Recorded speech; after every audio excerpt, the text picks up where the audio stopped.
সুষ্ঠু নির্বাচনের জন্য কমিশনের আওতার মধ্যে থাকা প্রয়োজনীয় সংস্কার নির্বাচন কমিশন নিজেরাই করবে বলে জানিয়েছেন প্রধান নির্বাচন কমিশনার এএমএম নাসির উদ্দিন।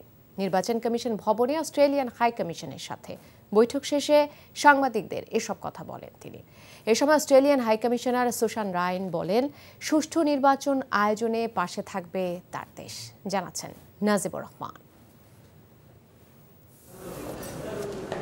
বাংলাদেশের বর্তমান পরিস্থিতি ও নির্বাচন ইস্যুতে প্রধান নির্বাচন কমিশনারের সাথে বৈঠকে বসেন Australian high commissioner Susan Riley. ঘণ্টাব্যাপী বৈঠক শেষে সাংবাদিকদের সাথে কথা বলেন অস্ট্রেলিয়ান হাই কমিশনার।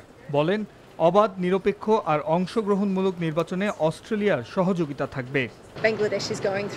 বাংলাদেশ এগিয়ে যাচ্ছে। এখানে অবাধ, সুষ্ঠু ও নিরপেক্ষ নির্বাচন দেখতে চায় অস্ট্রেলিয়া। এ নিয়ে আমরা যাবতীয় সকল সহযোগিতা করতে আগ্রহী।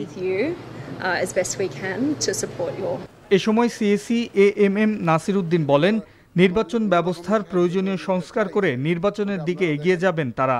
তবে কি কি সংস্কার হবে তা নির্ভর করছে জাতীয় ঐকমত্য কমিশনের উপর। ইলেকশনের আগে যেগুলো করা সম্ভব, যেগুলো প্রয়োজন, সেগুলো আমরা করব। ঐকমত্য কমিশন থেকে তো ওনারাই দিবেন যে কখন কিভাবে কি করবেন। যেগুলো আমাদের ক্ষমতার মধ্যে আছে, আমাদের ইলেকশনের আগে যেগুলো আমরা প্রয়োজনীয় মনে করছি বা করা সম্ভব মনে করছি, we are working on that. Voter তালিকা হালনাগাদ, আন্তর্জাতিক পর্যবেক্ষক সহ নির্বাচন কেন্দ্রিক বিষয়েও অস্ট্রেলিয়ান প্রতিনিধির সাথে আলোচনা হয়েছে বলে জানান সিইসি।